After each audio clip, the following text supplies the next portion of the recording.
Welcome to Secretly Sporty. I'm your host, Sebastian Langdell, and I'm joined by my co-creator, Austin Rackless. Hey, Austin. Hey, Sebastian. How's it going? It is good. My kids are home from summer camp this week. I am kind of directing my own camp for them. And as happens, that means less time, running and at the gym, and more time just kind of sneaking in exercise where I can. So I find myself doing pull-ups on the playground. Sprinting up the slide and using the monkey bars to do your pull-ups? Yeah. It's like full-on parkour around this playground? Exactly. Yeah, that kind of thing. And also floor exercises or yoga at home and waking up early to go for a jog. Well, I feel like today's guest would relate to the hecticness of raising children and trying to also do your own creative work. Yeah, we talked to Laura Veirs, the musician, about building a studio in her backyard. Yeah, she needed space away from the 4 teenagers that she lives with. Yeah, so she has her own unique space in which to compose and where she fully recorded and produced on her own her new record, Temple Songs, which was just released a few days ago. She actually chatted with us from that studio. Absolutely. It seems like sort of a milestone or sort of turning point album for her, especially sort of the ownership and control that she was able to take over the production process and the sort of self-confidence that came with taking on all those roles for the first time. Yeah, Laura Veirs has multiple albums, among them 2010's July Flame, the collaboration with Katie Lang and Nico Case called Case Lang Veirs from 2016, one of my personal favorites, The Lookout from 2018.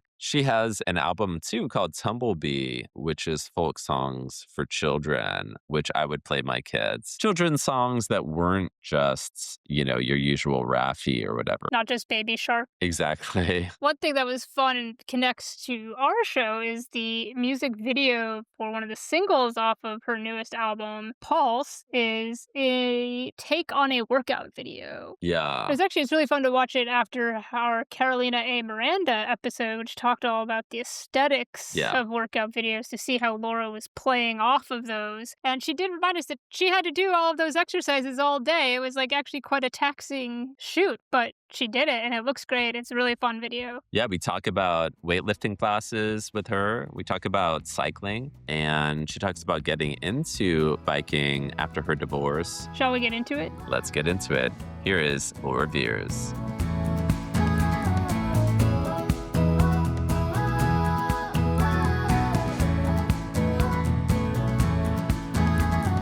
Welcome, Laura. It is so nice to have you here. And we like to start by asking about your most recent workout. So what did you do and how'd it go? It was today, just now, actually. I'm still in my workout clothes.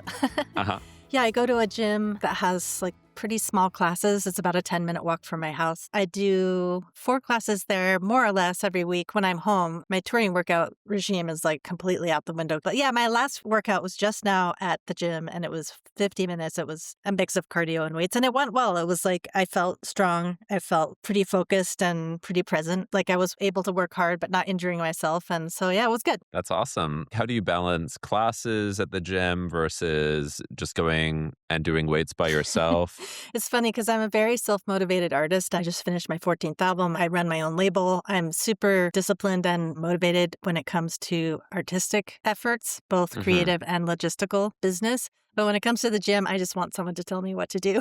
Yeah. So I don't ever go on my own. I love, for me, part of the helpfulness of going is just being able to turn my mind off. So I only do group classes. The music video for Pulse off your new album features a workout routine, right? Can you speak a little bit about the inspiration for that? Yeah. So the song is called Pulse, and it's about hoping something good is coming your way, and it's about the pulse of life and seeking richness and meaning. I feel a pulse that's beating, need ears invade my wrist. Something's coming, I need it good, I know it is. I see the bamboo wave. My friend was like, I feel like I'm in Costa Rica on the beach when I'm listening to this. So it's kind of like an upbeat sounding. Yeah. And the saxophone. Yeah. That's my husband playing on that. Oh, that's great.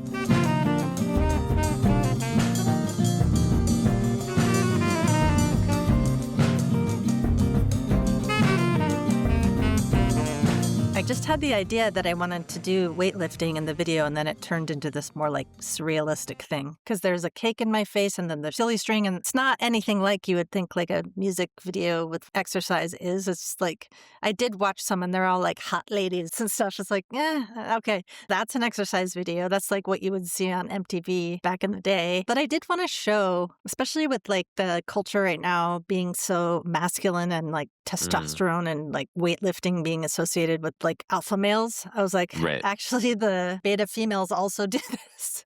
Like this is for everyone. It's not just the bros. Yeah. I like that I can show that I'm strong, and it's fun to show that, and like to have this like surrealistic kind of like fast speed, weird, like there's scenes where it's two of me working out.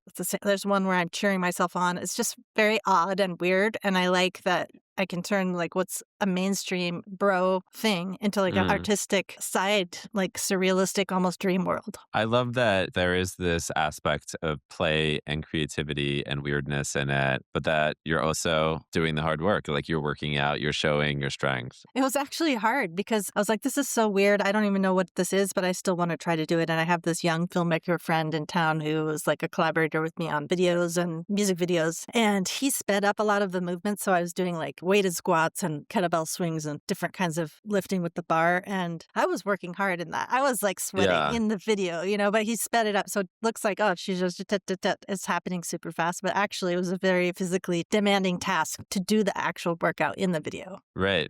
I read that on this newest album, you record at home, no click tracks, no electronic instruments. You did all the instrumentation yourself, minus the saxophone played by your husband. Can you talk a little bit about the decision? Was that a decision, or did that just kind of evolve as the choice for this record? A very conscious decision, yeah. Because for a few years, songs weren't coming to me, which was weird because I've been writing songs since I was 19. I'm 52. But like after my divorce and after making a record and kind of just going through being a single mom, I feel like honestly I burnt out and the songs were not coming to me for like 3 years. And I was like, I guess I'm done with that. But there is a studio I'm sitting in that's in my backyard that I built 2 years ago, and it's about 10 by 14 feet. And it's got nice light, and it has a wall in the back that's scrap wood I found in my basement when I bought the house. And it's a very peaceful place. And, I live in a blended family with 4 teenagers. So our house is like chaos. And now I have this place in the backyard where I can pretend like they're not even there, and I can go into my interior world. So when I had this place, the songs started coming to me again. And I think it was that I had settled down, blended families, I had new husband, moved house, new space, and I started to just feel this stability come back. And when the stability came back, the songs came back. And then when I was in the space writing, I was like, oh my God, this is so quiet. I mean, it was not built to be a studio for recording, but I was like, I think I can record in here. And I had a lot of baggage about recording because my ex was my producer for 20 years and he had a certain way of doing things. And he's like Grammy nominated, amazing producer. And, I didn't feel that I had the confidence to record myself. But I just tried it, and I got one song and I liked it. And I was like, I guess I can try again on another one. Okay, well, let's try this one. All right, well, that one sounds cool.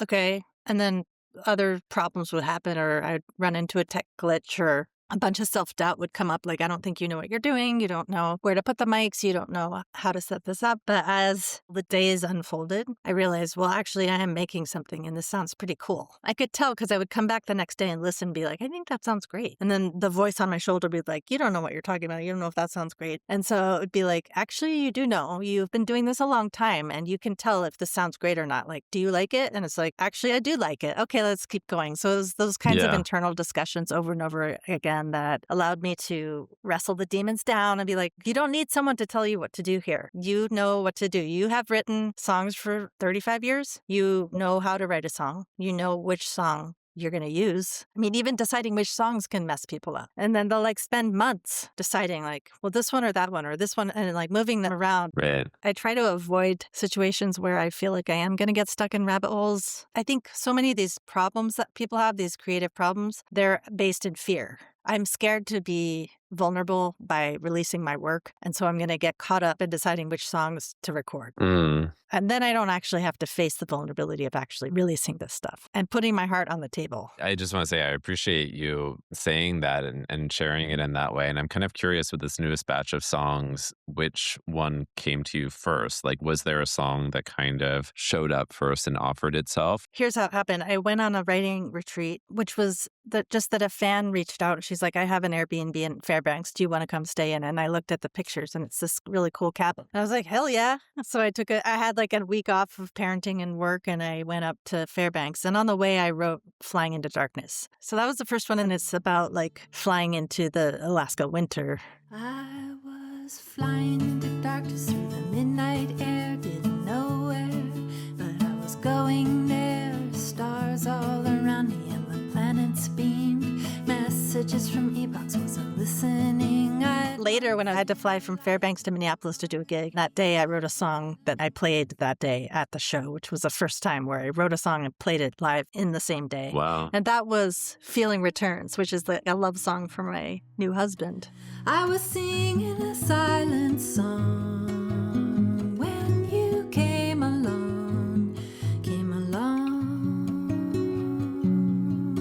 You know, once I had the momentum going, the songs started coming more easily. Nice. There's 11 on the album. But once I had like about 16 tracks done, I was like, I'm done. I'm done with this. I'm not going to keep going because I had the tendency in the past to overwork things and like obsess on like writing like hundreds of songs per album, literally. And I was like, no, you're only going to write like 25 or 30 for this one. And 11 made it. And that was great because I could have spent like 5 years writing, 5 years recording. And I got this done in 2.5 months. And my sense is that the new album draws a lot from nature. For sure. I mean, I feel like it comes in almost all my songs at some point. Like nature shows me how peaceful it can be, but also how destructive and like scary and chaotic. And so it can be like a platform for talking about all kinds of things. Like I went to the coast recently and there's this beautiful rocky stretch of the Oregon coast. It's called Cape Perpetua State Park. And there's this area called Thor's Well where it's like the ancient god Thor is there and like the water is just smashing into the rocks and crashing through and big geysers shooting up and huge whoomp sounds and it's like super intense and kind of scary because like there's these pits in the rocks and if you fell in you'd be dead because the water sucks you down and you'd never return, you know. So it's like that feeling of doom and foreboding is there as well as this glory and this beauty. And so those are the kinds of pendulums I like to swing on when I'm writing music and lyrics. And like I use that as a metaphor for the world that we're in right now in terms of obviously humans are a part of nature and humans are doing all kinds of destructive stuff. And I feel like a lot of people are feeling lost and not sure how to proceed. So I tried to address some of those questions in these new songs. I like the way you described that. I was thinking about that line from When You Give Your Heart about the stampeding buffalo stopping in her tracks and watching the snow, and that kind of balance between heft and velocity on one hand and then just like the calm drift of the snow on the other hand. Yeah. I wanted to ask you, so like thinking about the decision not to use electronic instruments on this new album, not using a click track, for instance, do you have just a very solid built-in metronome? Yes, I do have good time. I think I've always had good time, but I also have played to a click many, many, many hours. Back in the day, because of the way that my producer had me work, I would always record to a click. I would record the guitar first, listening in my mind for the lyrics. Then I would sing the lyrics over that, and then he would comp it all together. I'm proud of my records. They sound great. With Found Light, which is the album I put out in 2022, which I co-produced with an amazing producer, Shazada Smiley, I was like, I want to record this live. So he played drums and I played guitar and sang live. I learned my feel and my timing, like it's quite as I wish it to be. You know, sometimes I'll hold things back a little, slow it down, bring it back up and move it around. But I feel like in general, it's quite steady and I'm happy about that.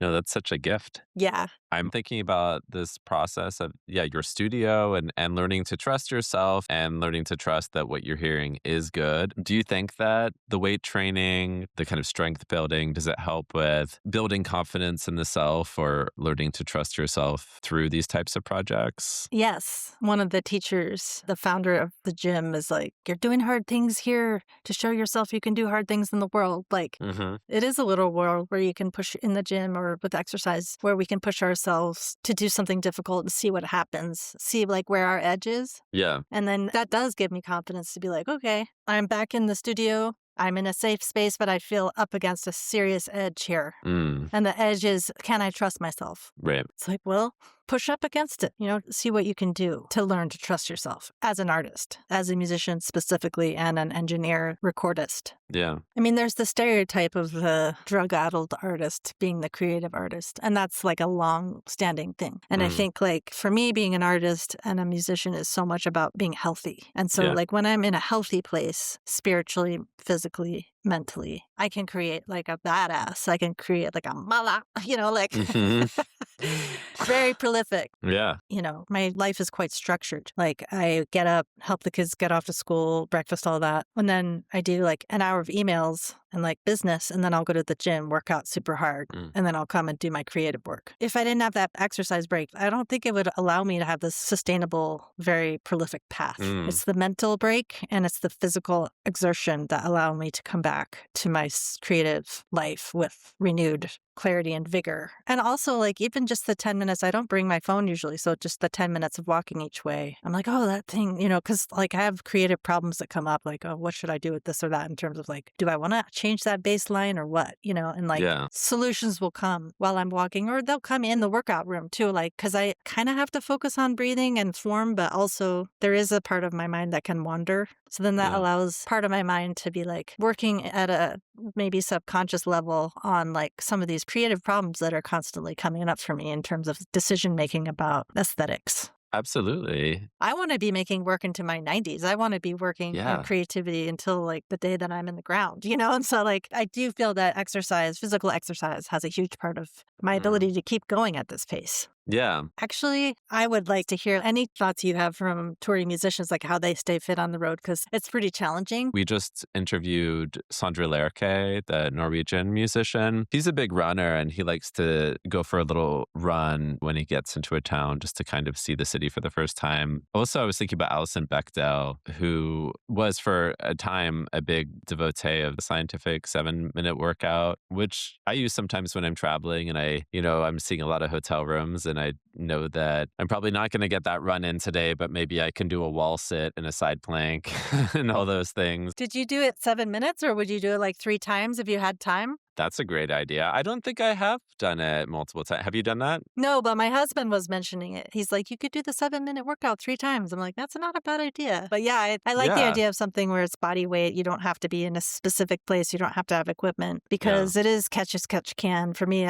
especially because I tour with a very minimal crew. Like when I was touring with Case Lang Veirs, my project with Katie Lang and Nico Case, we went on a tour bus and that was a whole different ball of wax because like the driver would drive you through the night. You arrive in the town where you're playing your gig that morning and then you have the whole day to just basically kill time. And I was able to get like proper workouts in. But the way I tour, I don't have the budget for a bus. So we drive. So we'll drive or take a train or a flight that day. And then you're loading in.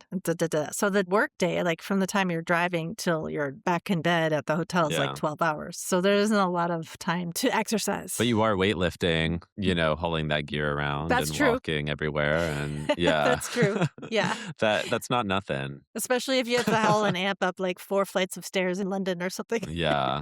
Yeah. I mean, you could take up cello or something or harp if you really want to have the game a little more.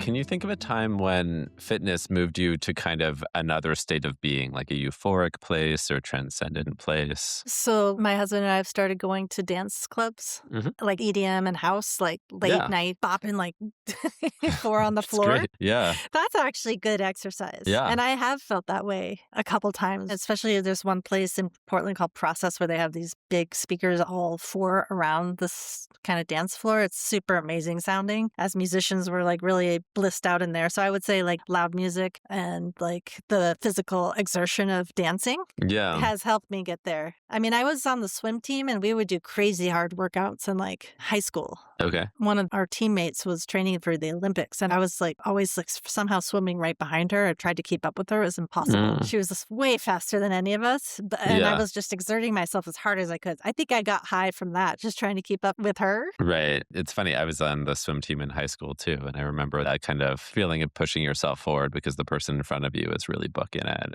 And, yeah. Similarly, can you think of a time when exercise brought you through just a very difficult stage of your life? Definitely my divorce, which was 7 years ago. And right before my divorce, I was on a camping trip with friends. They're a lesbian couple. They've been married forever. They've been like my friends for 20 years. And they have been long distance biking for a while. And I was like, what is up with this biking thing you guys are doing? And I was like, I'm writing down what you have and I'm going to go get a bike and go get like all this gear. Because I had been feeling like at that time, like I had been neglecting myself and focusing too much on my first husband and my kids. I was like, I'm going to do something for myself. I'm going to get a bike. So they helped me figure out which bike to get and then like the gloves, all the gear. I got it all in one day, all of it. I made a commitment. I'm going to start biking. And then like 3 months later, I was going through a divorce. So it was perfect timing for me to be like, I'm going to bike this out. And even though the divorce was a good thing for me, it's still like very difficult to go through that no matter who you are. And, you know, we have 2 kids, we had 2 businesses, we had a house, studio, all this stuff. I had to untangle it all. And so I was very sad. I was mourning the loss of all of that, as well as, you know, worried about my kids and the whole thing. But the biking, I could like cry, you know, no one's there watching. I would just bike all over Portland crying. And like, it just like got my tears out, you know, it just helped me process. It was weird. Like I would be at home working and dealing with kids and blah, blah, blah, trying to figure out the divorce. And then I'd get on my bike and start crying. And it's like, it allowed, I could tell like again and again, it was allowing the emotions to flow through me. Like as soon as I started moving, the emotions and the tears started moving. And it's like, I don't know why it is. I'm sure someone's done a study, but it really did help me process my grief. Thank you for sharing that. As you said, I think sometimes having the gear, like crossing that threshold and just like doing it and having the gear so it's ready for you when you need it is such a good decision. Like what better investment to make, right? Yeah, I was very grateful that they knew what to get and I just trusted them and I still have all that same stuff. I love it. And we've biked hundreds and maybe thousands of miles together because it's been 7 years. So we did a century and it's a 100-mile ride and that was very, very hard. It was raining all day. It was 8 hours of rain and 100 miles. In Portland? Where was it? Yeah, in Portland. How did you manage in the rain for that long? I mean, was it ever a big issue in terms of like the roads being dangerous or anything like that, or just being physically uncomfortable? It was physically terribly uncomfortable because we were just like cold. It was like May or June, but if it's raining all day and you're out, it's cold. But we were working, you know, we were working hard, but it was a supported ride. So they had most of the roads blocked off and it was like a clear path for 100 miles. And every 25 miles, they had like a feeding station or like a water station. That was definitely pushing it, you know, just the fatigue, the amount of miles, because we'd only trained up to 50. I'd never done more than 50. And then being on the seat that long hurts. And then the cold. But I'm glad we did it. It's the only century I've done. I've done a 75 and 100. And then we did a bike ride across France to celebrate my 50th. So that was 300 miles. But that was over 5 days. So we broke it up. We like to end on a lightning round. So we have some lightning round questions for you, some either or questions. And the first one is cardio or strength training? Strength. And how about cottage cheese or Greek yogurt? Greek yogurt for the win every morning. Nice. Same here. How about sauna or a cold plunge? Definitely the sauna. Would you rather meet your artistic hero or your athletic hero? I would say artistic hero. Does anyone come to mind? Patti Smith came to mind. I'd love to meet her. When I lived in New York, I would just run into her sometimes, and it would just make my month. That's awesome. So it's like, oh, I'm in the presence of Patti. This is going to be a good day. Yeah. And you're like, I'm in the right city. Yeah, exactly. That's cool. Swim in the ocean or swim in a pool? Ocean. Nice. Peanut butter on a date or a banana? Banana. Is there an exercise that says hell to you? Like an exercise that you would imagine having to do in hell? I saw this wheel that these like enslaved people in England had to walk on to like get all the stuff through the castle up and down. And so, yeah, being stuck on that wheel would suck. Yeah, that does sound pretty hellish. Yeah. And how about the flip side of that? How about heaven? I mean, because I used used to swim on the team. I was never very good at butterfly, but there are times where I've gotten really into the flow of beautiful butterflies, like especially when I was really strong. So I would just say like somehow I'm strong enough or there's a world in which I can just swim without effort, the butterfly stroke in a big marshmallow cloud, a pink marshmallow cloud of butterfly stroke. That's amazing. Those are some awesome answers. I love that those just came to you. Wow.